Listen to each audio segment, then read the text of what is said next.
पाखंड के इस वर्तमान युग के बारे में भविष्यवाणी की है। वैदिक कालक्रम के अनुसार 4 भिन्न प्रकार के युग होते हैं: सत्ययुग, त्रेता युग, द्वापर युग और कलयुग। और इन 4 युगों का अर्थ है लगभग 43 लाख साल। ये चारों युगों की अवधि है, जो कि एक बहुत बड़ी गणना है। और कहा गया है कि सत्ययुग में धार्मिक सिद्धांतों का कड़ाई से यानी पूरा 100% पालन किया जाता है। त्रेता युग में धार्मिक सिद्धांत 25% कम हो जाते हैं, यानी 25% अधर्म होता है और 75% धर्म।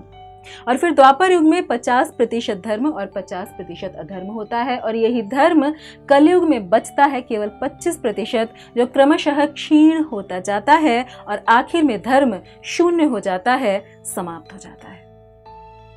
इस कलयुग का प्रारंभ कुरुक्षेत्र के युद्ध के तुरंत बाद हुआ, क्योंकि जब तक भगवान श्री कृष्ण के चरण कमल इस धरा से स्पर्शीभूत थे, तब तक कली प्रवेश न कर सका।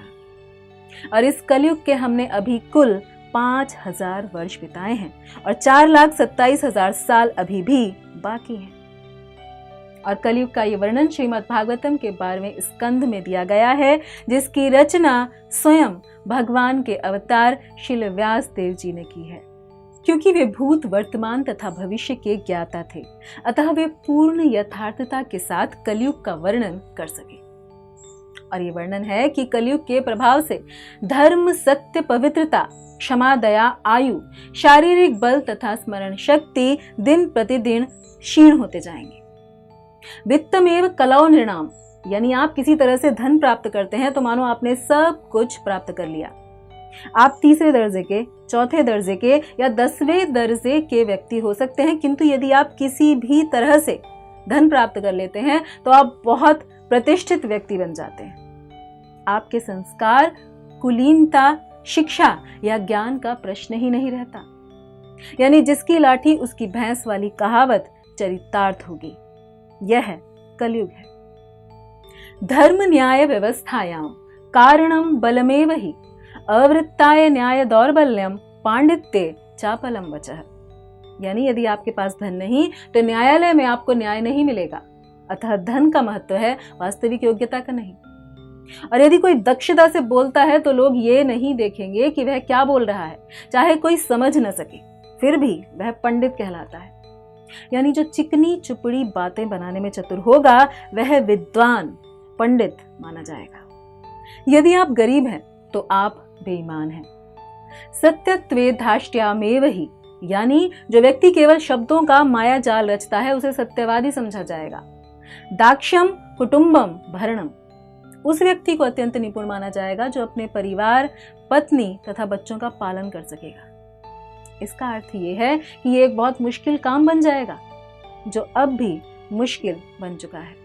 परिवार का पालन करना वर्तमान में भी एक बोझ बन गया है और इसीलिए कोई शादी नहीं करना चाहता।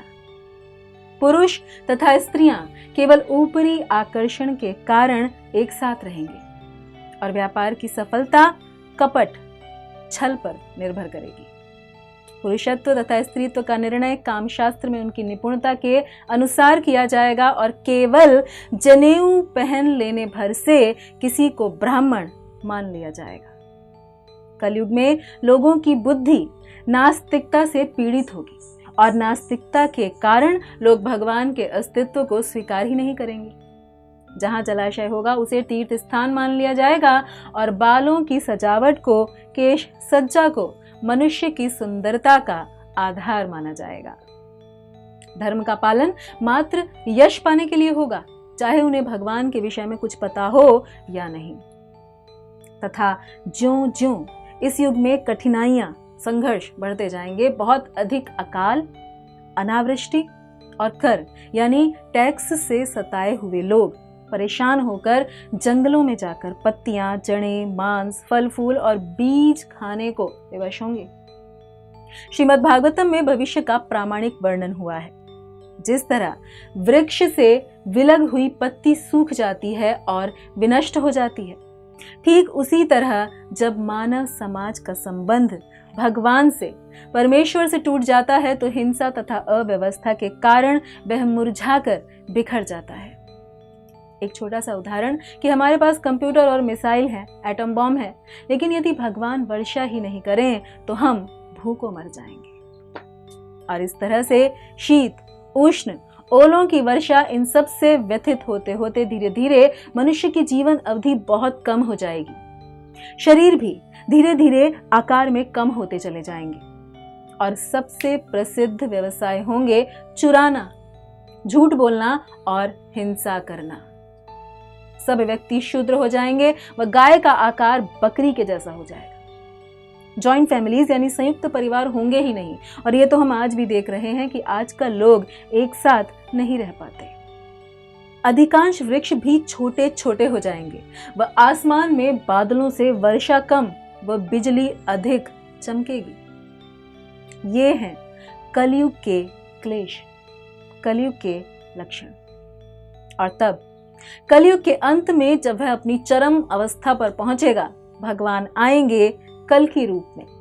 वे धर्म का संरक्षण करेंगे और उन सभी चोर व तथा कथित राजाओं का वध करेंगे जो लोगों को प्रताड़ित कर रहे होंगे। और तब भगवान पुनः सत्य युग की स्थापना करेंगे और फिर वही प्रक्रिया प्रारंभ होती है कि सत्ययुग, त्रेता, द्वापर और फिर कलयुग। परंतु कलयुग में रहते हुए भी हम हर क्लेश से मुक्त रह सकते हैं, केवल हरिनाम का कीर्तन करने से। ऐसा करने से व्यक्ति हर पाप से उसी तरह मुक्त हो जाता है जिस प्रकार अग्नि में तपने पर सोना कुंदन बनकर चमक जाता है। अतः आइए इस मानव जीवन का पूरा लाभ उठाएं और अपने हृदय में भगवान को स्थापित कर सदा सर्वदा के लिए इस काल के गाल से मुक्त हो जाएं। धन्यवाद। हरे कृष्ण। ऐसे ही और भक्तिमय कार्यक्रमों के लिए देखिए